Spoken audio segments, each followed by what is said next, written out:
Hello students, कैसे आप लोग? बढ़िया। सो बच्चे लोग, आज हम शुरू करने जा रहे हैं आपका आखिरी chapter, that is chapter number 15 waves. अब देखो बच्चे लोग, अभी तक की जो कहानी थी ना, एसएचएम था, प्रेशर था, ये सारी कहानी वो काफी इजी थी। ऐसा कहा जाता है कि कंपैरेटिवली ये चैप्टर थोड़ा हार्ड है। एक्चुअली हार्ड नहीं है। हार्ड क्यों लगता है? देखो, अभी तक जो भी था ना, एसएचएम था, लिक्विड का प्रेशर था, गैस का प्रेशर था, तो ये कहीं ना कहीं हम देख सकते थे, है ना, प्रैक्टिकली इसको हम फील कर सकते थे। अब वेव जो है बच्चा लोग, ये हमको इतनी आसानी से दिखाई नहीं देती। सो कुछ ऐसी कहानी है जो हमें दिखाई नहीं दे रही है और वो हमें पढ़नी है। बट टेंशन मत लो, बहुत धीमे धीमे हम इसको करेंगे, बहुत आसानी से करेंगे, आपको एकदम अच्छे से ये समझ आने वाला है। देखो, जेईई या आईआईटी में इसके क्वेश्चंस कंपैरेटिवली इजी आते हैं। ये चैप्टर कॉम्पिटिटिव एग्जाम के लिए बहुत बहुत जरूरी है और इसके क्वेश्चन दूसरे चैप्टर के कंपैरिजन में इजी रहते हैं, मतलब कि इतने लेवल हाई उसका नहीं रहता। ठीक है, तो चलिए शुरू करते हैं। सबसे पहले कि वेव्स होती क्या है। वेव्स होती क्या है बच्चा लोग? वेव को एक्चुअली हम कह सकते हैं it is a disturbance. It is a disturbance of displacement of a particle। बच्चा, अब सपोज करो कि मेरे पास एक डोरी है, मैंने है ना एक डोरी को किसी दीवार पे अच्छे से बांध दिया और उसको दूसरा एंड मैंने अपने हाथ से पकड़ लिया है। मैं क्या करता हूं, उसको एक झटका देता हूं, एक बम बनाता हूं। क्या चीज बनाऊंगा मैं? बम।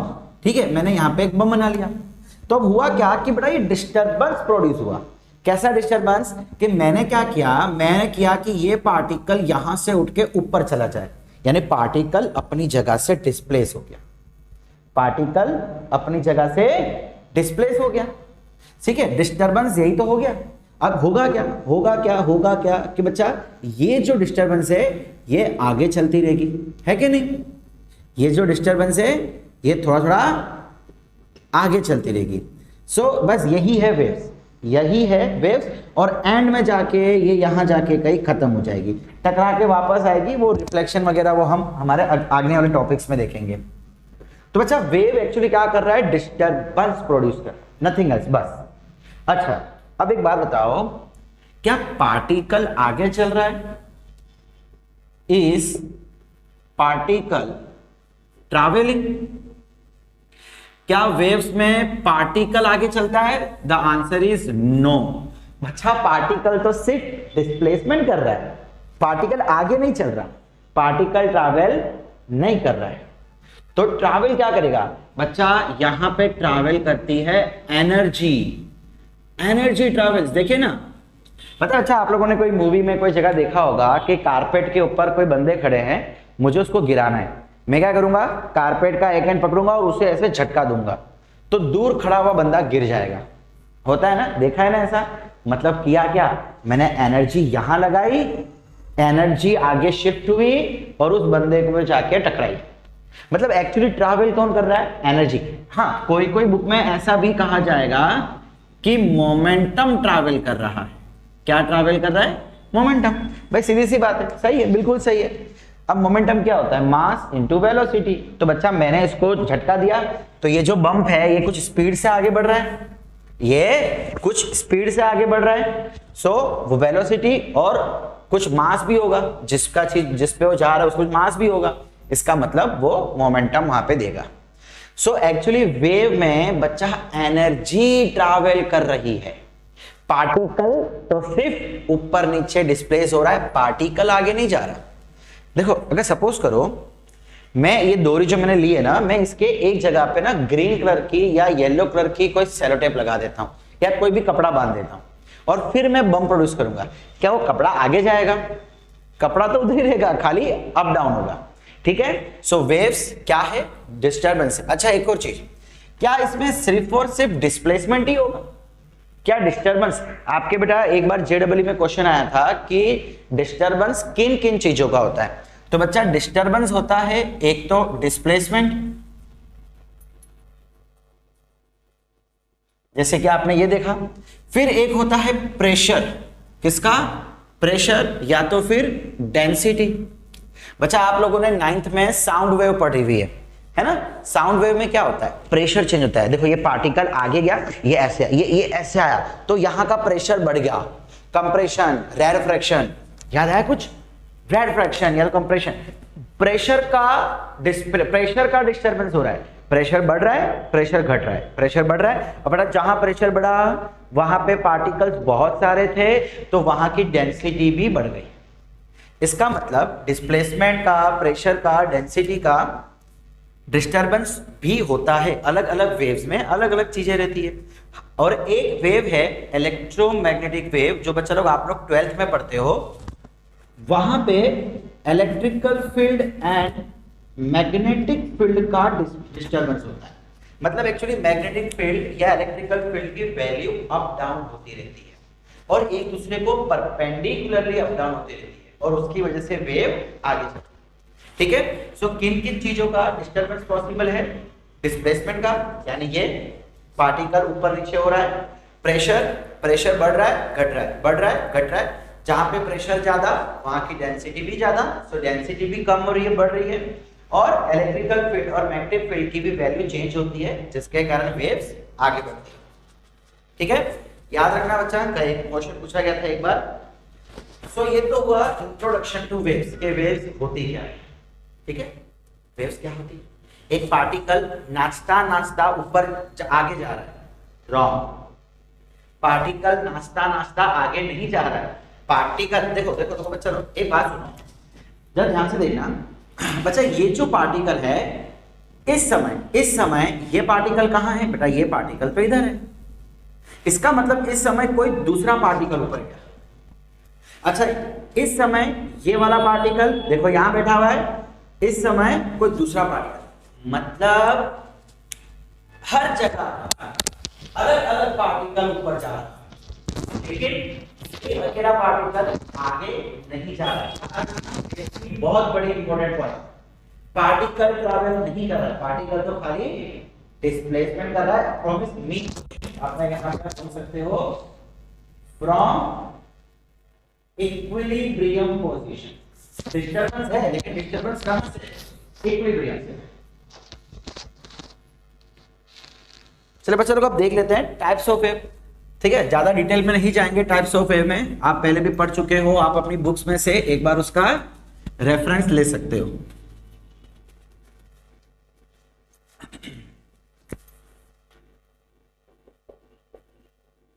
Types of waves.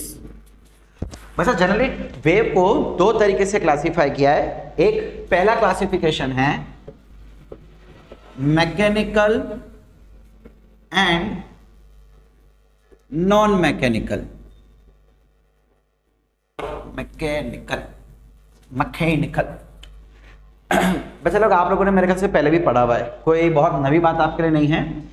Mechanical waves उनको कहा जाता है जिसको मीडियम की रिक्वायरमेंट होवे, रिक्वायर मीडियम। जैसे कि बर्फ के अंदर चलना, पानी के अंदर चलना, एयर के अंदर चलना, बिना मीडियम के ये वेव्स नहीं चल सकती। एग्जाम्पल के तौर पे बच्चा लोग साउंड वेव्स। कैसी वेव्स, साउंड वेव आप पढ़ चुके हो। अगर मैं यहां से एयर निकाल दूं, वैक्यूम बना दूं, तो मेरी आवाज आप तक नहीं पहुंचेगी। आप तक कैसे पहुंच रही है सर, मोबाइल से पहुंच रही है। बच्चा मोबाइल के स्पीकर से आपके कान तक आवाज कैसे पहुंची, बीच में एयर पार्टिकल्स हैं। इसका मतलब मीडियम बिना ये ट्रैवल नहीं कर सकता। एंड नॉन मैकेनिकल वेव्स कैसी है बच्चा, जिसको does not require medium. Vacuum में भी बेटा ये चलेगी। और ऐसी कौन सी वेव्स होती है, इलेक्ट्रोमैग्नेटिक वेव्स, यानी लाइट, रोशनी। देखो ना स्पेस में वैक्यूम है, लेकिन सन की लाइट वहां से आप तक पहुंच रही है। इसका मतलब ये एक नॉन मैकेनिकल वेव्स है। क्लियर। अब बेटा एक दूसरा तरीका होता है क्लासिफाई करने का, transverse and longitudinal. Transverse wave and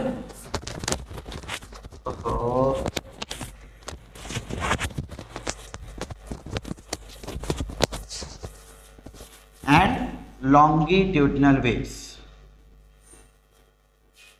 अब बच्चा इनका ट्रांसवर्स वेव और लॉन्गिट्यूडनल का मैकेनिकल और नॉन मैकेनिकल से कोई लेना देना नहीं है, ठीक है। ये जस्ट क्लासिफिकेशन करने के अलग अलग तरीके हैं। ये क्लासिफिकेशन किस बेसिस पे हुआ कि कौन वेव मीडियम में चलेगी कि नहीं चलेगी, उस बेसिस पे। और यहां पे बेटा डिस्प्लेसमेंट ऑफ पार्टिकल, पार्टिकल किस तरीके से डिस्प्लेसमेंट हो रहा है और वेव कैसे चल रही है, उसके बेसिस पे क्लासिफिकेशन किया है। तो ट्रांसवर्स वेव का क्या मतलब है कि अगर कोई पार्टिकल का डिस्प्लेसमेंट उसके वेव प्रोपोगेशन से, या आप कह सकते हो वेव मोशन, अगर उसका डिस्प्लेसमेंट वेव मोशन से 90 डिग्री पे है, परपेंडिकुलर पे है, तो हम बोलेंगे बेटा वो ट्रांसवर्स वेव है। जैसे कि example wave in a string. बेटा वेव इन अ स्ट्रिंग क्या है, मैंने एग्जांपल दिया ना डोरी का, पार्टिकल ऊपर जा रहा है लेकिन ये जो वेव है, ये जो बम्प है, वेव बम्प बम्प बम्प, उसी को तो वेव कहते हैं। वो जो है वो आगे ट्रैवल कर रही है एंड पार्टिकल ऊपर नीचे ट्रैवल कर रहा है। सो ये क्या हो गया, ट्रांसवर्स वेव। अच्छा दूसरा एग्जांपल दो बच्चा, ये इलेक्ट्रोमैग्नेटिक वेव्स, इलेक्ट्रोमैग्नेटिक वेव्स ये भी एक तरह का ट्रांसवर्स वेव है। इसमें होता क्या है, आप 12th में पढ़ोगे, अभी ज्यादा नहीं है, बच्चा बता देता हूं कि बच्चा इसमें एक डायरेक्शन में इलेक्ट्रिकल फील्ड ऑसिलेट करती है, उसके परपेंडिकुलरली मैग्नेटिक फील्ड ऑसिलेट करती है, और इन दोनों के परपेंडिकुलरली म्यूचुअली बेटा ये इलेक्ट्रोमैग्नेटिक वेव्स आगे बढ़ती है, यहां पे आ जाता है वेव्स, ठीक है। तो इस तरीके से ये भी ट्रांसवर्स वेव कहलाती है। फिर अब आते हैं लॉन्गिट्यूडनल पे। बच्चा लॉन्गिट्यूडनल पे क्या होगा कि पार्टिकल का जो ऑसिलेशन है, पार्टिकल का जो ऑसिलेशन है वो वेव मोशन के पैरेलल होगा। क्या चीज, वेव मोशन के पैरेलल, मतलब वेव भी ऐसे जा रही है और पार्टिकल भी ऐसे ऑसिलेट कर रहा है। एग्जाम्पल साउंड वेव्स, कैसा है साउंड वेव्स। बच्चा आपको पता है ना साउंड वेव में क्या होता है, आप जब बोल रहे हो तो यहां का पार्टिकल आगे जा रहा है, दूसरे पार्टिकल को टक्कर मार रहा है, वो आगे जा रहा है। पढ़ रखा है ना 9th में साउंड वेव। ये देखो मैंने जैसे ही बोला कुछ भी मैंने बोला तो ये वेव यहां से गया, ऑसिलेट करता करता बाजू वाले को टकराया, ये ऑसिलेट करने लगा, बाजू वाले को टकराया, यानी कि इस तरीके से पार्टिकल ऑसिलेट कर रहा है और साउंड भी ऐसे जा रही है। मैं यूं बोल रहा हूं, पार्टिकल यूं वाइब्रेट कर रहे हैं, साउंड इधर तक जा रही है। यहां पे कोई छिपकली ऊपर दीवार पे होगी, मेरी साउंड यहां पे भी जा रही है ना। साउंड हर डायरेक्शन में जाती है, स्ट्रेट जाती है लेकिन हर डायरेक्शन में जाती है, लाइट की तरह। सो ये यहां से भी कोई पार्टिकल होगा, ऐसे ऑसिलेट करेगा, ऐसे टक्कर मारेगा, साउंड भी ऐसे जा रही है एंड पार्टिकल्स भी ऐसे वाइब्रेट कर रहे हैं।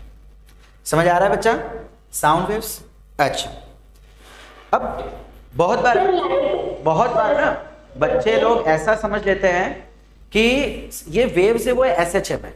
नहीं, waves are not SHM but the particles doing waves are 99% in SHM। क्या मतलब है, देखो सुनो, हमने जो बेटा वो स्ट्रिंग की बात की ना, अब उसमें पार्टिकल क्या करेगा, ऐसे ऊपर नीचे हो रहा है। अगर कंटिन्यूस वेव है, अगर मान लो कि मैं डोरी लेके ऐसे पकड़ के खश खश खश लगातार कर रहा हूं, यानी लगातार वेव बनती जा रही है, मतलब पार्टिकल क्या कर रहा है, ऊपर जा रहा है नीचे आ रहा है, ऊपर जा रहा है नीचे जा रहा है, ये SHM हुआ। बट जरूरी नहीं है कि सारी वेव SHM करे, जरूरी नहीं है। बट 99% बच्चा हमारे सिलेबस में जो वेव्स है उसके अंदर जो पार्टिकल है वो SHM करता है। हम बेटा अगले लेक्चर से कुछ ऐसी कहानियां, कई सारी कहानियां पढ़ेंगे जिसमें हम देखेंगे कि SHM में ऐसा होता था तो यहां भी ऐसा हो रहा है, ठीक है। बाकी SHM वेव नहीं है। देखो SHM और वेव का फर्क क्या है, समझो बेटा। SHM में एक अकेला particle, only one particle oscillates. SHM में क्या होता है, एक अकेला पार्टिकल ऑसिलेशन करता है। लेकिन वेव में क्या हो रहा है बच्चा, वेव में एक साथ बहुत सारे पार्टिकल SHM कर रहे हैं। नहीं समझ रहे। देखो सपोज करो ये मेरी वेव्स है, ठीक है, ये वेव्स आ गई, मैं कंटिन्यूस कर रहा हूं तो ऐसी वेव आ गई। बच्चा अभी वेव चल रही है, ये वेव चल रही है, आपने इसका फोटो खींच लो, जब आप इसका फोटो खींचोगे, समझ लो कि वो फोटो ऐसा आया, एक वेव चल रही है, आपने फोटो खींच लिया और वो वेव ऐसी आ गई। बच्चा इस समय देखो, ये वाला पार्टिकल इधर है, यहाँ का पार्टिकल इधर है, यहाँ का पार्टिकल इधर है, ये वाला पार्टिकल अपने मीन पोजीशन पे है।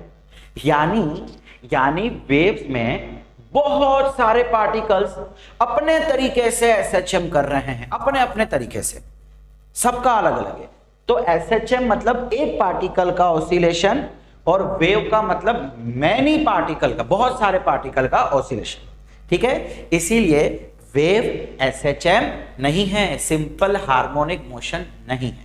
हाँ, बट हम लोग बहुत सारी चीजें ऐसा देखेंगे जिसमें एसएचएम को लेके हम आगे बढ़ेंगे। ठीक है, मैं आपसे बेटा अब आज के लेक्चर में प्रूव भी करूंगा कि एसएचएम वेव नहीं है, मैं आज आपको प्रूव भी करके दूंगा। ठीक है, हाँ एक चीज और, क्या कोई ऐसी वेव पॉसिबल है जो जिसमें लॉन्गिट्यूडनल और ट्रांसवर्सल दोनों? Yes, disturbance in water. बच्चा पानी में जैसे आप पत्थर डालते हो क्या होगा, वहां से बम एक पूरा डिस्टर्बेंस निकलता है ना, कुछ ऐसा। ये पानी में पत्थर डाला, सो ये यहां से डिस्टर्बेंस निकलना शुरू हुआ।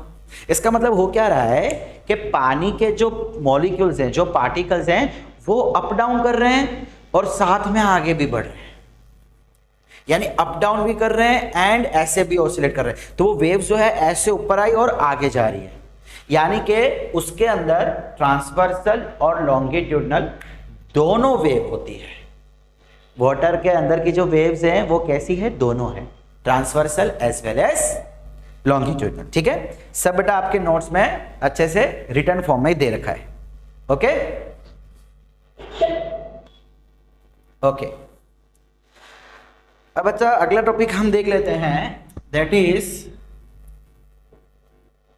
General equation of waves.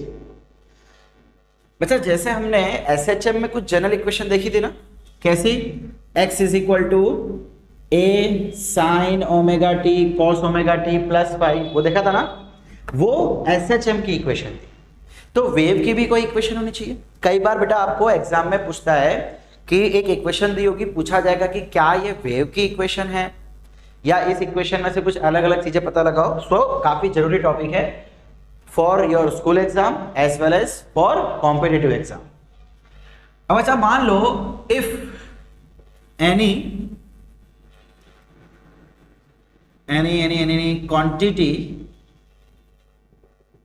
that is y oscillates। बच्चा कोई क्वांटिटी है, देखो क्वांटिटी मतलब डिस्प्लेसमेंट हो सकता है, प्रेशर हो सकता है, डेंसिटी कुछ भी हो सकता है। मान लो कि वो यहाँ पे ऑसिलेट कर रही है। मैं बड़ा एक ग्राफ बना लेता हूं। सपोज करो कि मैंने एक डोरी ली, उस डोरी पे मैं कंटिन्यूसली बम्प बनाते जा रहा हूं, कंटिन्यूसली प्रेशर दे रहा हूं, तो वो जो वेव है कुछ ऐसी आ जाएगी, है कि नहीं? अच्छा, अब अच्छा एक बात बताओ कि इस जगह पे जो y है, जो वेरी हो रहा है, वो कौन है? डिस्प्लेसमेंट। सो अभी के लिए मैं y को क्या ले लेता हूं? डिस्प्लेसमेंट ले लेता हूं। तो आप देख सकते हैं कि अलग अलग जगह पे अलग अलग डिस्प्लेसमेंट है। अब एक बात बताओ, ये जो डिस्प्लेसमेंट है ये किस पे डिपेंड कर रहा है? बड़ा ये मैंने x ले लिया, x मतलब डिस्टेंस, 1 मीटर, 2 मीटर, 3 मीटर या 1 सेंटीमीटर, 2 सेंटीमीटर, 3 सेंटीमीटर डिस्टेंस ले लिया। तो y बेटा किस पे डिपेंड है? मेरे ख्याल से y एक x पे डिपेंड होगा। कैसे? मान लो कि मैं आपको बोलूं कि बेटा x is equal to 1 centimetre, मान लो कि ये 1 सेंटीमीटर है और ये 2 सेंटीमीटर है। तो बच्चा 1 सेंटीमीटर का ये हो गया डिस्प्लेसमेंट, 2 सेंटीमीटर का ये हो गया डिस्प्लेसमेंट। देखो ये, इसका मतलब डिस्प्लेसमेंट अलग अलग जगह का अलग अलग जगह का डिस्प्लेसमेंट अलग अलग है। तो डिस्प्लेसमेंट डिपेंड करेगा डिस्टेंस पे। अच्छा, मान लो कि बेटा मैंने आपको बोल दिया कि चलो 2 सेंटीमीटर का डिस्प्लेसमेंट देखो, तो क्या 2 सेंटीमीटर का डिस्प्लेसमेंट कांस्टेंट रहेगा? नहीं यार, वो तो ये कभी इधर आएगा, कभी यहां जाएगा, कभी बीच में होगा। वेव्स है ना बच्चा, वेव्स तो ऊपर नीचे जा रही है, मतलब डिस्प्लेसमेंट टाइम के साथ साथ चेंज हो रहा है। मान लो कि मैंने आपको बोला कि बेटा 2 सेंटीमीटर का डिस्प्लेसमेंट मुझे 10 मिनट के लिए बताओ। आपने देखा 10 मिनट के लिए, हर समय डिस्प्लेसमेंट अलग अलग, कभी पार्टिकल इधर है, कभी इधर है, कभी इधर है, कभी इधर है। मतलब टाइम के साथ साथ डिस्प्लेसमेंट भी चेंज हो रहा है। इसका मतलब डिस्प्लेसमेंट दो चीज पे डिपेंड कर रही है, एक एक्स पे डिस्टेंस पे और दूसरा टी पे। तो बच्चा लोग यहां पे जो इक्वेशन बनेगी वो इक्वेशन एक्स और टी का कोई फंक्शन होगा, एक्स और टी का कोई ना कोई फंक्शन होगा। तो क्या सारी इक्वेशन जिसमें एक्स और टी आता हो वो वेव होगी? देखो as per example if suppose करो y is equal to x t या x t plus 2x square, क्या ये वेव होगी? क्या, या मान लो कि मैं इसको ऐसा ले लेता हूं, क्या करी x square upon 1 plus 2x plus T. तो क्या ये सारी चीजें वेव होगी? देखो ना, हमने क्या बोला कि डिस्प्लेसमेंट x और t का कोई फंक्शन होगा। बच्चा फंक्शन का मतलब होता है कोई ना कोई इक्वेशन जिसमें सिर्फ दो ही वेरिएबल आने चाहिए, एक x और एक y। सिर्फ दो ही वेरिएबल आने चाहिए, x और y, x और t सॉरी, और कोई वेरिएबल आना नहीं चाहिए। देखो इसमें x और t है, इसमें भी x और t है, क्या ये वेव्स है? नहीं, ये वेव्स नहीं। तो अब कैसे पहचाने कि दी हुई इक्वेशन वेव की है कि नहीं? बच्चा वेव की कुछ भी इक्वेशन पॉसिबल है, कुछ भी।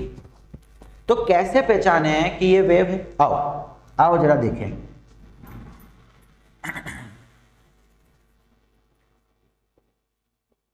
Condition to be a wave होने की कंडीशन क्या है? बच्चा पहली कंडीशन तो है कि उसका पार्शियल डिफरेंशिएशन कुछ इस तरीके से होना चाहिए, del square y by del square t is equal to k del square y by del square x, where k is some constant और k शुड नॉट बी 0। क्या हुआ ये? बच्चा इसको हम कहते हैं पार्शियल डिफरेंशिएशन। पहले भी हमने किया हुआ है पार्शियल डिफरेंशिएशन। पार्शियल का मतलब क्या होता है कि इस समय x कांस्टेंट लेके करेंगे हम। इस समय देखो एक बार हम उसको डिफरेंशिएट कर रहे हैं t के लिए, तो x हमारा कांस्टेंट, और दूसरी बात हम x के साथ डिफरेंशिएट कर रहे हैं और टाइम को कांस्टेंट लेके चलेंगे, और इस समय कोई ना कोई वैल्यू आएगी k कांस्टेंट। अगर हमारी दी हुई इक्वेशन, चाहे ये हो, दी हुई इक्वेशन अगर इसको सेटिस्फाई करती है तो हम बोलेंगे कि यस वो एक वेव है। और एक और कंडीशन है कि y should be defined for each value of x and t।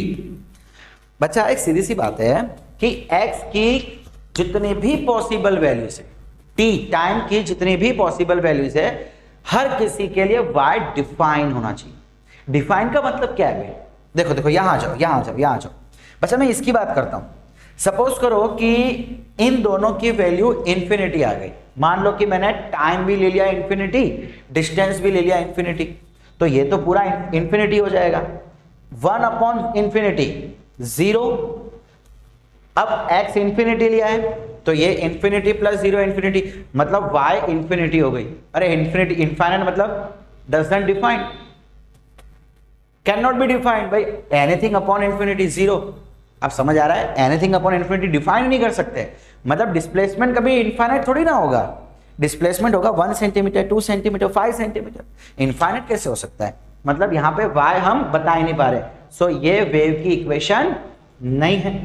वैसे आप यहां पे ले लो, हाँ अगर मैं 0 कर लूं, अगर मैं x के बदले 0 ले लूं सपोज, तो देखो यहां भी 0, यहां भी 0, तो y 0 आ गया। डिस्प्लेसमेंट 0 हो सकता है, देखो ना मीन पोजीशन पे डिस्प्लेसमेंट 0 हो सकता है। लेकिन अगर मैं x की जगह पे इनफाइनाइट ले लूं, ये भी इंफिनिटी, ये भी इंफिनिटी, तो y is equal to infinity. Again infinite can not be defined. इसका मतलब बच्चा x और t की हर एक वैल्यू के लिए y डिफाइंड होना चाहिए, यानी कि वैल्यू पॉसिबल होनी चाहिए। अगर ये दोनों कंडीशन सेटिस्फाई होगी तो हम बोलेंगे कि यस ये एक वेव है, अदरवाइज नो ये एक वेव नहीं। समझ आ रहा है मैं क्या बोल रहा हूं? पक्का? आओ इसमें एक दो क्वेश्चन देखते हैं। मैं आपको इसका एक शॉर्टकट भी सिखाऊंगा, यह आपको आना चाहिए, बट इसका मैं आपको एक शॉर्टकट भी बताऊंगा। क्लियर? चलो बच्चा, जैसे कि हमने स्टार्टिंग में आपको मैंने कहा था कि एसएचएम वेव नहीं होती है, आओ उसको देख लेते हैं। y is equal to a sine omega t, यही होती है एसएचएम की इक्वेशन। हमें क्या प्रूव करना है कि ये वेव नहीं है। क्या करें? दो कंडीशन थी। अच्छा, पहले वाली कंडीशन तो हम देख ही लेते हैं, दूसरी कंडीशन हम ओरली चेक कर लेते हैं कि y should be defined at each value. अब बच्चा लोग एक काम करो, देखो एक प्रॉब्लम है कि इसमें x तो है ही नहीं, इसमें x है ही नहीं, तो ये x की वैल्यू पे डिपेंड ही नहीं कर रहा। चलो ठीक है, वो भी छोड़ देते हैं, t पे डिपेंड कर रहा है। अब t की कोई भी वैल्यू ले लो बच्चा, t की कोई भी वैल्यू ले लो, यहां पे साइन आ रहा है। साइन की वैल्यू आपको पता है कि -1 से 1 ही होती है, चाहे साइन में कुछ भी रख लो, कोई भी दुनिया का कोई भी एंगल रख लो, कोई भी एंगल रख लो, साइन की वैल्यू -1 से +1 होती है। मतलब डिफाइन तो हो गया, वैल्यू आ गई, कोई ना कोई पॉसिबल वैल्यू आ गई, यानी कि ये डिफाइंड है। सेकेंड चीज तो हो रही है। आ जाओ फर्स्ट चीज देखते हैं। फर्स्ट चीज क्या थी? Del square y by del square t, है ना, डिफरेंशियल फॉर्म। उसको हम क्या कहते थे? डिफरेंशियल फॉर्म कहते थे। तो इसका मतलब क्या हुआ? इसको 2 बार डिफरेंशिएट करना है। आओ पहले एक सिंगल टाइम डिफरेंशिएट करते हैं। D y by d t, तो a sine omega t, sorry sine का हो जाएगा कॉस और ये ओमेगा बाहर। हम लास्ट चैप्टर में बेटा एसएचएम में भी कई बार डिफरेंशिएशन कर चुके हैं, साइन का कॉस और ये ओमेगा का ओमेगा बाहर। इसको फिर से डिफरेंशिएट करते हैं, ठीक है, इसको सेकेंड टाइम डिफरेंशिएट कर रहे हैं, तो ये क्या हो जाएगा? ए कॉस का हो जाएगा minus sine omega t, omega बाहर, तो omega omega omega square. Clear? अच्छा, अब आप काम करें, हम del y by del x कर लेते हैं। ये पार्शियल डिफरेंशिएशन है एक्स के टर्म्स में। पार्शियल डिफरेंशिएशन का मतलब होता है कि एक्स के सिवा सारे वेरिएबल कांस्टेंट। अब जरा यहां ध्यान से देखो बेटा, यहां पे एक्स तो आ नहीं रहा, मतलब ये पूरा का पूरा कांस्टेंट हो गया। अरे एक्स है ही नहीं ना, हमने क्या बोला कि x के सिवाय बाकी सब कुछ कांस्टेंट, तो यहां पे तो x है ही नहीं, मतलब पूरी की पूरी इक्वेशन कांस्टेंट है, और कांस्टेंट का डिफरेंशिएशन 0 आता है। अब जरा एक बात बताओ, मैं अगर ये फॉर्म लिखूं del square y by del t square is equal to k del square y upon del x square, बच्चा एक बात बताओ, ये तो 0 है और इसकी कुछ ना कुछ वैल्यू है, ऐसे कैसे पॉसिबल होगा कि -a omega square sine omega t is equal to 0? इधर 0 आ रहा है, इधर ये आ रहा है, और मैंने आपसे पहले भी कहा था कि k एक कांस्टेंट है। हाँ, ये एसएचएम कांस्टेंट नहीं है, मैं पहले बताना भूल गया था, k एसएचएम कांस्टेंट नहीं, ये ऐसे ही कोई एक कांस्टेंट है, और यहां पे तो ये कांस्टेंट की वैल्यू 0 आ रही है, जबकि हमने क्या देखा था कि कांस्टेंट की वैल्यू 0 पॉसिबल नहीं है। इसका मतलब ये इक्वेशन सेटिस्फाई नहीं कर रहा है, तो ये वेव नहीं हुई, ये वेव नहीं हुई। आ जाओ दूसरा क्वेश्चन देखते हैं। बच्चा, आपको एग्जाम में पूछा जाता है, एक इक्वेशन दी जाएगी और बोला जाएगा कि बताओ कि ये वेव है कि नहीं, तो ये एक तरीका है। दूसरा एक शॉर्ट तरीका भी है जो हम देखेंगे अभी। अच्छा, तो एक काम करते हैं, एक दूसरी इक्वेशन लिख लेते हैं, y is equal to a sine omega t plus k x या माइनस के एक्स, कुछ भी लिख सकते हो, चलेगा। बच्चा एक्चुअली ये वेव की इक्वेशन है, वेव की इक्वेशन है, प्रूव करते हैं इसको। चलो आओ, कैसे प्रूव करेंगे? पहले बेटा सेकंड पॉइंट देख लेते हैं, क्या ये डिफाइंड है? x और t की कोई भी वैल्यू लेने पे, यार मेरा माइक बहुत तंग कर रहा है आज, सॉरी फॉर डिस्टर्बेंस। ओके, वैसे देखो, आप जैसे मैंने पहले कहा t की और x की कोई भी वैल्यू ले लो, साइन की वैल्यू, साइन की जो रेंज है, मैथ्स वाले बच्चे को पता होगा डोमेन और रेंज, तो साइन की रेंज कहां से, -1 से +1, यानी ये डिफाइन तो होने वाला है। सेकेंड कंडीशन तो सेटिस्फाई। अब फर्स्ट कंडीशन देख लेते हैं, del y by del t। आइए देखो बच्चे लोग, जब हम t के साथ डिफरेंशिएट कर रहे हैं तो x कांस्टेंट है, ठीक है। सो पहले a साइन का हो जाएगा cos ओमेगा t माइनस का x, फिर वापस है इसका डिफरेंशिएशन।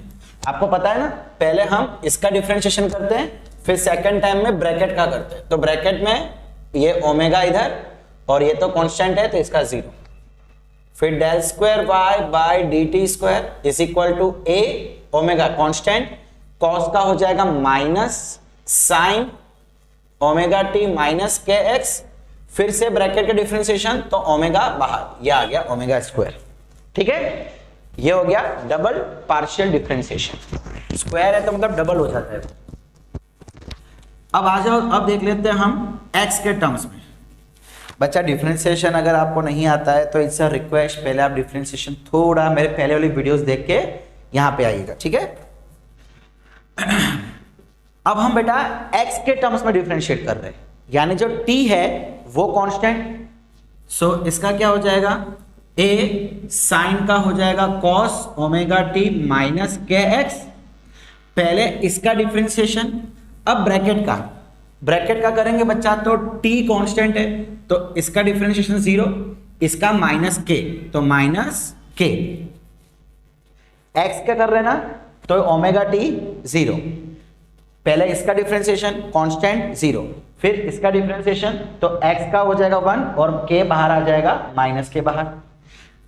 सेकेंड टाइम डिफरेंशिएट करते हैं, सो ये क्या हो जाएगा, a के cos का हो जाएगा बेटा माइनस साइन, cos का माइनस साइन, ये माइनस इधर, ये वाला माइनस इधर, cos का minus sine omega t minus k x, फिर से ब्रैकेट का डिफरेंशिएशन, इसका 0 इसका माइनस के, तो माइनस के बाहर आ गया, यानी माइनस माइनस प्लस हो गया, यानी अल्टीमेटली बचा ये इतना माइनस ए के स्क्वायर। अब कैसे पता चले कि कुछ हो रहा है कि नहीं हो रहा, एक काम करते बेटा, इन दोनों को है ना, इसको और इसको डिवाइड कर देते हैं। क्यों ऐसा कर रहे हैं,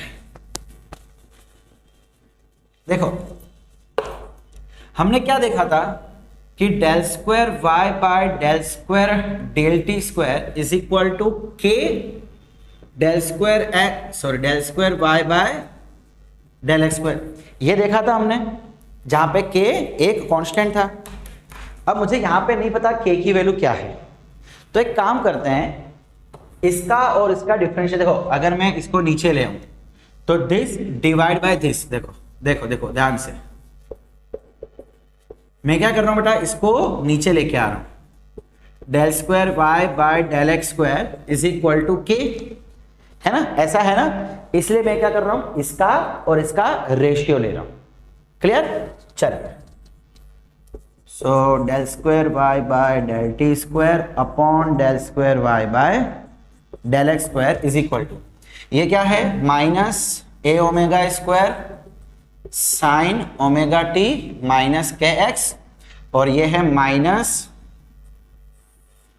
a k square sine omega t minus k x, a गया, साइन ये सब गया, माइनस गया, क्या बचा, ओमेगा अपॉन के का होल स्क्वायर। बच्चा ये आ गया आपका k, ये आ गया k, मतलब बच्चा इस बार ये इक्वेशन इसको सेटिस्फाई कर रहा है, क्या कर रहा है, ये वाली जो इक्वेशन है वो इसको सेटिस्फाई कर रहा है, दोनों कंडीशन को सेटिस्फाई कर रहा है, इसका मतलब ये वेव है। Getting what I am saying? तो हमने क्या देखा बेटा कि सारे के सारे एसएचएम वेव नहीं होते हैं, लेकिन कुछ वेव्स एसएचएम हो सकते हैं, वो भी हम आगे और पढ़ेंगे। अब यार ये तो बहुत टिपिकल मेथड है ना, अब इसका एक शॉर्टकट मेथड भी देखते हैं कि कैसे इसको इजीली सॉल्व किया जा सकता है।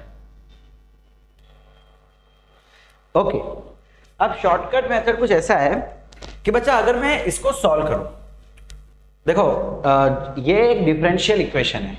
क्या है ये? एक डिफरेंशियल इक्वेशन है।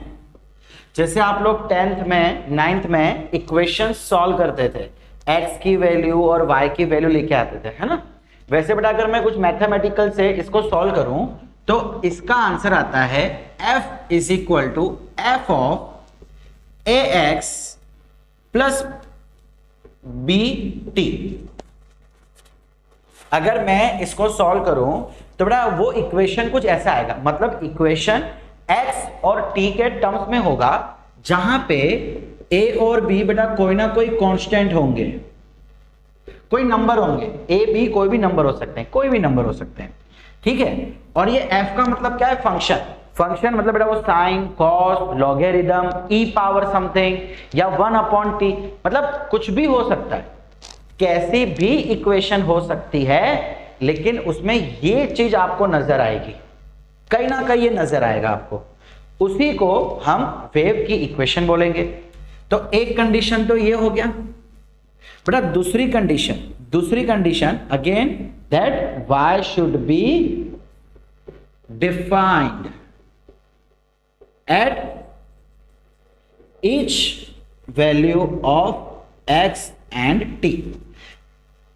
डिफाइन तो होना चाहिए, जैसे पहले हम लोग चेक कर रहे थे वैसे ही।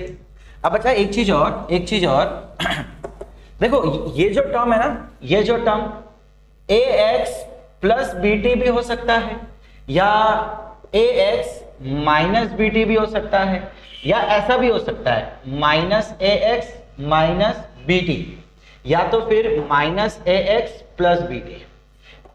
मैं क्या दिखाना चाह रहा हूं कि देखो इन दोनों में इक्वेशन सेम है, x वाली और b वाली दोनों की इक्वेशन सेम है, सॉरी साइन सेम है, और इन दोनों में साइन ऑपोजिट है। तो बच्चा एक चीज याद रखना, अगर साइन सेम है, दोनों की साइन सेम है, तो बच्चा जो वेव की मोशन हो रही है, wave motion is in minus x direction. अब बच्चा हम यहां पे बात करेंगे डायरेक्शन की, किसकी? डायरेक्शन की। क्या कहना चाह रहे हैं हम लोग कि वेव ट्रैवल कर रहा है, वेव हमने अभी क्या देखा था स्टार्टिंग में, पार्टिकल ऑसिलेट कर रहा है और वेव आगे ट्रैवल कर रहा है। तो वेव प्लस x में जा रहा है कि माइनस x में, वो ये दिखाएगा। अगर दोनों की साइन सेम है तो वो पॉजिटिव x में जाएगा, अगर दोनों की साइन अलग अलग है तो wave motion is in plus x direction. किसमें? Plus x direction. याद रखना, अलग अलग तो प्लस x, सेम तो माइनस x, ठीक है? पक्का? चले आइए एक दो क्वेश्चन देख लेते हैं इस पे।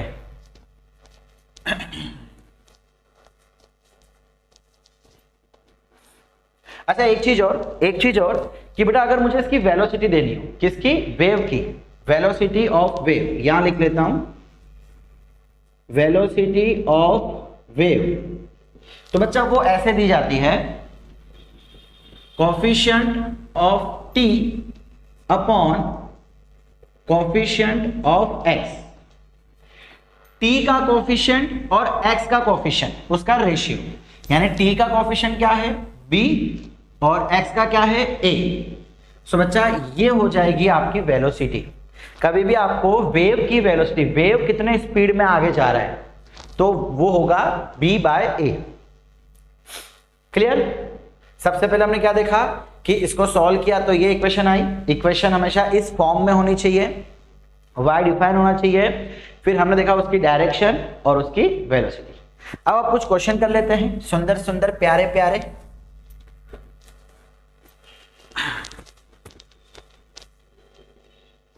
क्वेश्चन की लिस्ट हमारे पास है जो आपके नोट्स में है, तो चेक करो कि ये वेव की इक्वेशन है कि नहीं। सबसे पहले हमने क्या देखा था? फर्स्ट कंडीशन कि वो ax प्लस bt का फंक्शन होना चाहिए। फंक्शन बेटा मतलब कुछ भी हो सकता है, लॉगरिथम हो सकता है, e के पावर में हो सकता है, 1 अपॉन हो सकता है, कुछ भी हो सकता है। Anything anything. क्या ये इस फॉर्म में है? हाँ, देखो यहां पे a की वैल्यू 1 है, b की वैल्यू 2 है, दोनों की साइन सेम है, तो डायरेक्शन अगर पूछी होती तो मैं क्या बोलता? सेम डायरेक्शन है तो negative x, negative x। Second condition, क्या ये x और t के हर वैल्यू पे डिफाइंड है? तो बच्चा अगर मान लो कि मैं कुछ करके अगर किसी रीजन की वजह से x प्लस 2t 0 आ गया तो log 0 1 हो जाता है। यस, तो इस समय तो ये डिफाइंड है। लेकिन अगर x प्लस 2t किसी कारणवश इनफाइनाइट आ जाता है तो log इंफिनिटी क्या होता है? log infinity not defined, not defined, पता ही नहीं क्या होता है। इसका मतलब ये इक्वेशन, ये वेव की इक्वेशन नहीं है, ये वेव की इक्वेशन नहीं है। क्यों? बिकॉज अगर log इनफाइनाइट है तो उसका क्या है पता नहीं। समझ आ रहा है? तो पहली कंडीशन तो देखते ही समझ आ जाएगी, और दूसरी कंडीशन हम चेक कर लेंगे जीरो के लिए, इनफाइनाइट के लिए, हर किसी के लिए। ठीक है, आओ और 1-2 क्वेश्चन और देखते हैं, 1-2 क्वेश्चन और देखते हैं, आपको अच्छे समझ आएगा। नेक्स्ट क्या है? y is equal to minus e minus x minus v t का whole square, x minus v t का होल स्क्वायर। बड़ा यहां पे देखो a की वैल्यू 1 है और b की वैल्यू v है, कोई कांस्टेंट है। ठीक है, इसका टेंशन मत लो, v कोई भी है, कांस्टेंट है।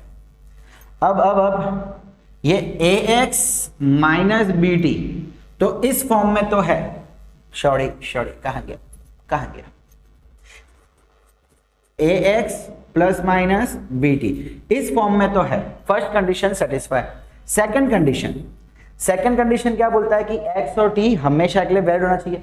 चलो बड़ा मान लेते हैं कि x माइनस बी टी की वैल्यू कभी 0 हो गई। अगर ये 0 हो जाएगा तो 0 का स्क्वायर 0, e के पावर में 0, आपको मालूम है किसी के भी पावर में 0 मतलब आंसर 1 आता है, यानी y की वैल्यू डिफाइन है, पता है क्या है। डिफाइन का मतलब पॉसिबल, तो ये y की वैल्यू 1 आ गई, पॉसिबल है। अच्छा, अब बेटा मान लो कि ये 0 से कम है, माइनस है, अगर मैं इसकी वैल्यू को माइनस में ले लूं तो बच्चा यहाँ पे स्क्वायर दिया है, माइनस का स्क्वायर हमेशा प्लस होगा, -2 + 4 -3 स्क्वायर की वजह से +9, मतलब माइनस के लिए भी ये वैल्यू डिफाइंड है। देखो e की वैल्यू कांस्टेंट होती है, जिनको नहीं पता उनको बता दूं, e की वैल्यू एक वैल्यू होती है, इसकी फिक्स वैल्यू है, कांस्टेंट। सो ये सारी कहानी हो गई। यानी अगर x minus v T less than 0 है तो भी y डिफाइंड है। कैसे डिफाइंड? e के पावर में कोई नंबर, e एक वैल्यू है तो उसके पावर में कोई वैल्यू होगी। ठीक है, चलो डन। अगर ये इनफाइनाइट हो जावे तो x minus v t is equal to infinity, तो हम क्या लेंगे? y is equal to e minus of infinity का स्क्वायर। बच्चा इंफिनिटी का स्क्वायर भी इंफिनिटी होता है, y is equal to e minus infinity. इसको हम क्या बोलेंगे? y is equal to e power minus है तो क्या मैं इसको ऐसा लिख सकता हूं? बिल्कुल। अब अच्छा किसी के भी पावर में इंफिनिटी हो, मान लो 2 के पावर में इंफिनिटी, तो इसका आंसर इंफिनिटी आएगा ना। 2 को 1000 बार, 2000 बार, 6000 बार मल्टीप्लाई करो, इनफाइनाइट, मतलब उसका आंसर भी तो बहुत बड़ा आएगा, इनफाइनाइट। याद रखना, किसी के भी पावर में इनफाइनाइट आवे तो आंसर भी इनफाइनाइट। यानी ये क्या हो गया? 1/इनफाइनाइट। बच्चा 1/इनफाइनाइट क्या होता है? 0। यानी y की वैल्यू 0 पॉसिबल है। इन शॉर्ट, चाहे वैल्यू पॉजिटिव हो, चाहे वैल्यू नेगेटिव हो, चाहे वैल्यू 0 हो, चाहे इनफाइनाइट हो, y हर समय वैलिड है, हर समय डिफाइंड है। इसका मतलब yes, it is a wave. क्या हो गया? ये एक वेव हो गया। समझ आ रहा है? पक्का?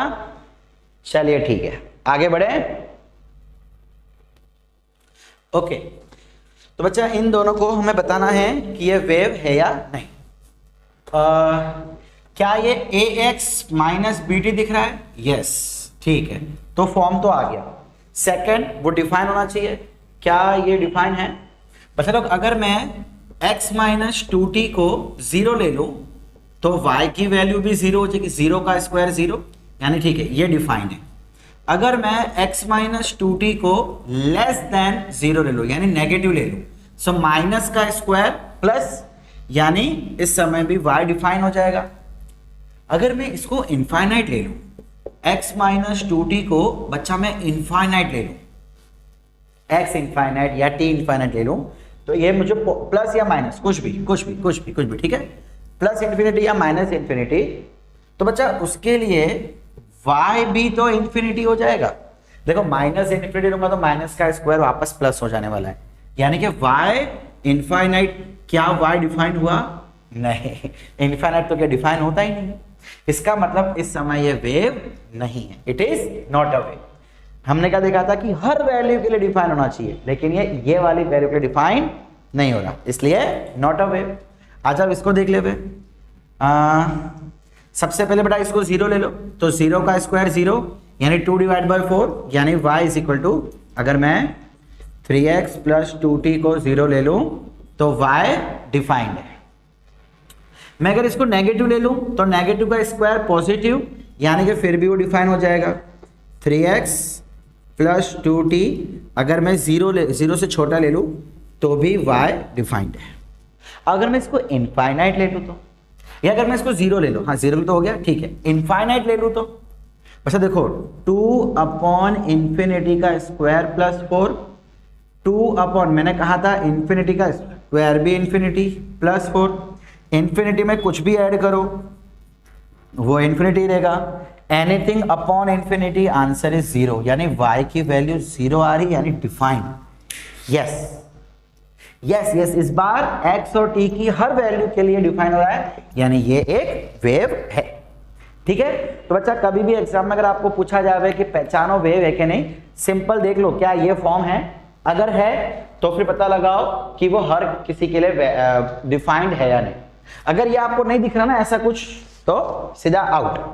ठीक है, अच्छा अब इस क्वेश्चन में हमको वेव है कि नहीं ये नहीं पहचानना है, हमको सिर्फ इतना बोला है find wave velocity, direction of wave and amplitude of particle. Okay, wave velocity, अच्छा वेव वेलोसिटी कैसे फाइंड करते हैं, याद है, coefficient of t upon coefficient of a, बताया थी ना फॉर्मूला। सो t का कोफिशिएंट 2 है और x का कुछ भी नहीं मतलब 1, सो लो यहाँ पे आ गया 2। अब मान लो कि ये हमको सेंटीमीटर में दे रखा है, तो ये 2 सेंटीमीटर पर सेकंड, मीटर में दिया तो मीटर, जो भी है वगैरह वगैरह वगैरह। सो ये आ गया वेव वेलोसिटी। सेकंड डायरेक्शन, ध्यान से देखो, ये प्लस ये माइनस, ऑपोजिट डायरेक्शन है, ऑपोजिट डायरेक्शन होता है तो प्लस x की तरफ, यानी पॉजिटिव x डायरेक्शन हो गया। दोनों की अलग है तो राइट है ना, हाँ राइट। Next amplitude. अच्छा अब यहां ध्यान दो भाई, ये थोड़ा इंपॉर्टेंट पार्ट है, एम्पलीट्यूड ऑफ पार्टिकल। बच्चा एम्पलीट्यूड क्या होता है, मैक्सिमम डिस्प्लेसमेंट, अरे यार यही तो होता है ये होता है एम्पलीट्यूड, ये होता है एम्पलीट्यूड, यानी ये मैक्सिमम डिस्प्लेसमेंट हो गया, यानी इस केस में हमको y को मैक्सिमम बनाना है। y मतलब क्या, डिस्प्लेसमेंट है तो उसको मैक्सिमम बनाना है। बच्चा अगर इसको मैक्सिमम बनाना है तो डिनोमिनेटर मिनिमम, हमको पता है ना इनवर्सली प्रोपोर्शनल होता है, डिनोमिनेटर जितना छोटा y उतना बड़ा। अब इस पूरे में यही है वेरिएबल x माइनस 2t, उसकी ही वैल्यू अलग अलग समय पे अलग अलग होगी, तो इसकी मिनिमम वैल्यू ये टोटल को मिनिमम बनाएगा और इसको मैक्सिमम बनाएगा। तो बच्चा इसकी मिनिमम वैल्यू क्या होगी, मेरे ख्याल से 0। अरे यार x माइनस 2t की मिनिमम वैल्यू क्या हो सकती है, 0 हो सकती है। देखो अगर आप नेगेटिव लोगे माइनस, तो माइनस का स्क्वायर कर देगा, यानी मिनिमम वैल्यू इसकी 0 है। So y max amplitude is equal to 10 divide by 5 plus 0 का स्क्वायर। मैथमेटिकल लॉजिक है बच्चा, और कुछ भी नहीं। सो 10 divide by 5 answer is 2। So maximum displacement हो गया 2 सेंटीमीटर।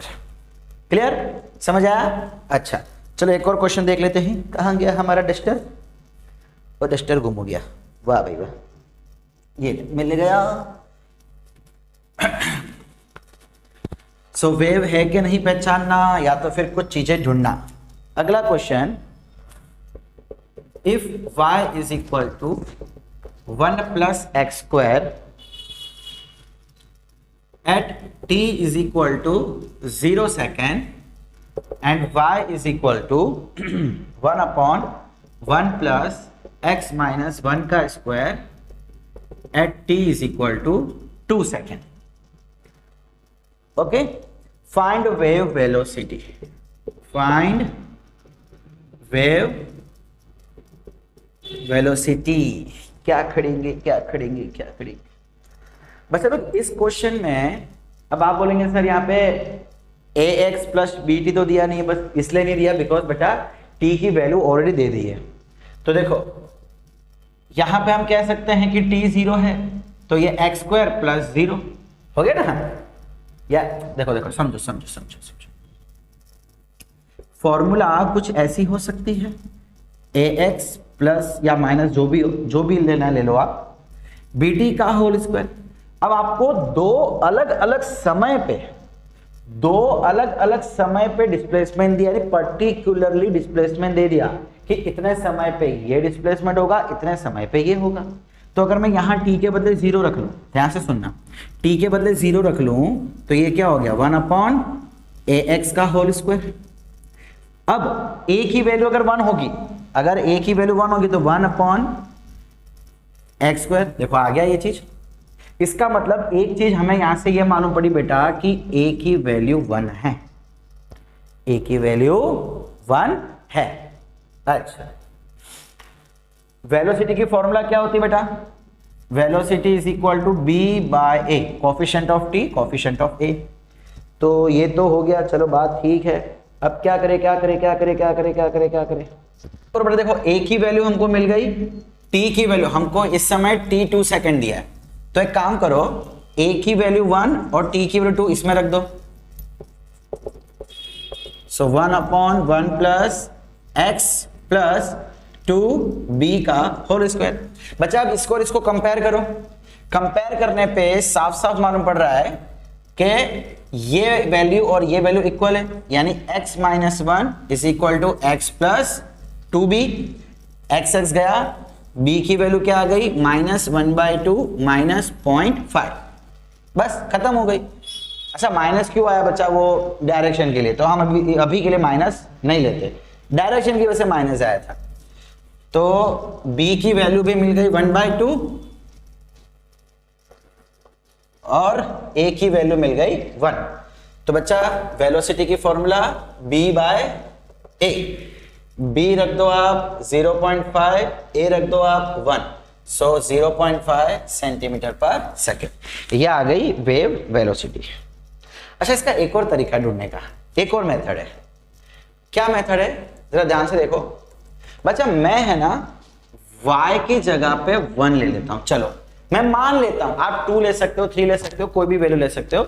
मैं मान लेता हूं कि चलो late at t is equal to 0 displacement is equal to 1 and t is equal to 2 second displacement is also 1।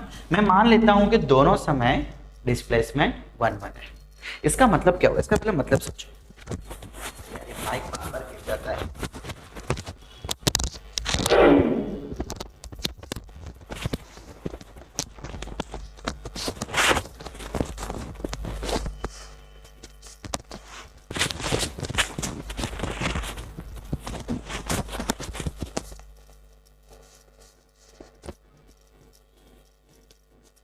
Okay इसका मतलब कि बेटा ये जो कोई पार्टिकल है ये 0 सेकंड पे 1 डिस्प्लेसमेंट पे था और ये 1 सेकंड खत्म होने के बाद ये वाला पार्टिकल, दूसरा कोई पार्टिकल है जो 1 सेकंड बाद इधर ही आ गया। अब बच्चा वेव देखो, वेव तो सिमेट्रिकल चल रही है, ये इधर ये इधर ये इधर ये इधर, मतलब 1 सेकंड के दरमियान, सॉरी 2 सेकंड के दरमियान डिस्प्लेसमेंट सेम है। तो कितनी वेलोसिटी के साथ आगे जा रहा है वो हम देख लेते हैं। वेलोसिटी का एक जनरल फॉर्मूला हमको पता है बेटा, डिस्टेंस इनटू टाइम। सो हम डिस्टेंस निकाल रहे हैं कि यार अगर मान लो 0 सेकंड पे ये 1 था और 2 सेकंड पे 1 था, तो यहां से यहां आने में कितना समय लगा? यहां से यहां आने में कितना समय लगा वो देख लेते हैं हम लोग। ठीक है, डिस्टेंस देख लेते हैं। चलिए ये 2 सेकेंड। एक काम करो, इस जगह पे y की जगह पे रख दो 1 plus 1/x² is equal to 1।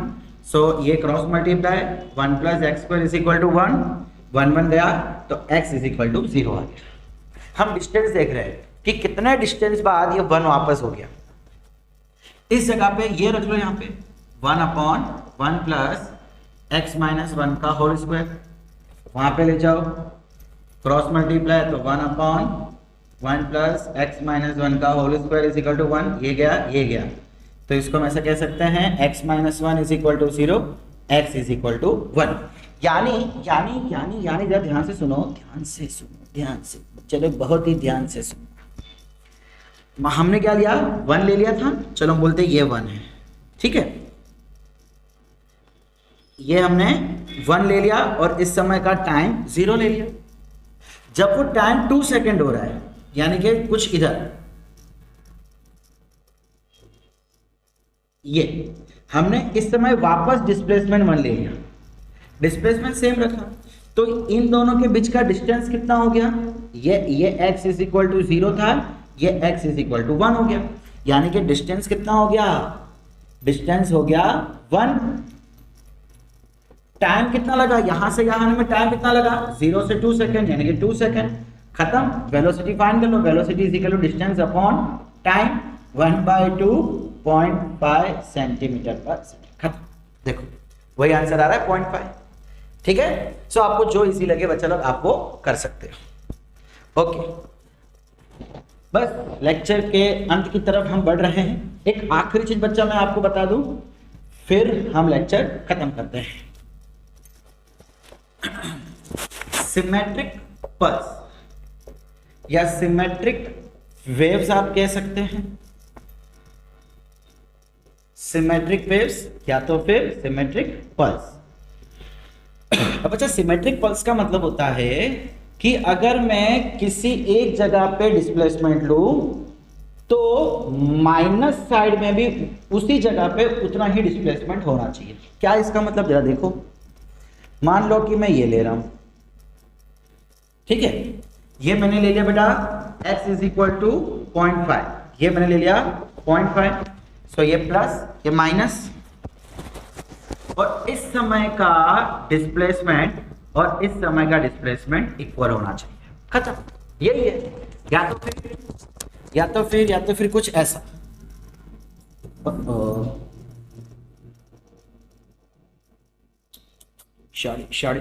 Very sorry, ये कुछ ऐसा। ठीक है, x की पॉजिटिव साइड में वैल्यू, x की नेगेटिव साइड में वैल्यू, दोनों का डिस्प्लेसमेंट सेम आना चाहिए। क्लियर, ये पॉजिटिव x, ये माइनस x, यानी कि आप अगर x की दोनों तरफ सेम वैल्यू रख रहे हो और आपको सेम डिस्प्लेसमेंट मिल रहा है तो उसे हम कहते हैं सिमेट्रिक पल्स। क्लियर हुआ बच्चा लोग, यहां तक पक्की बात है एकदम।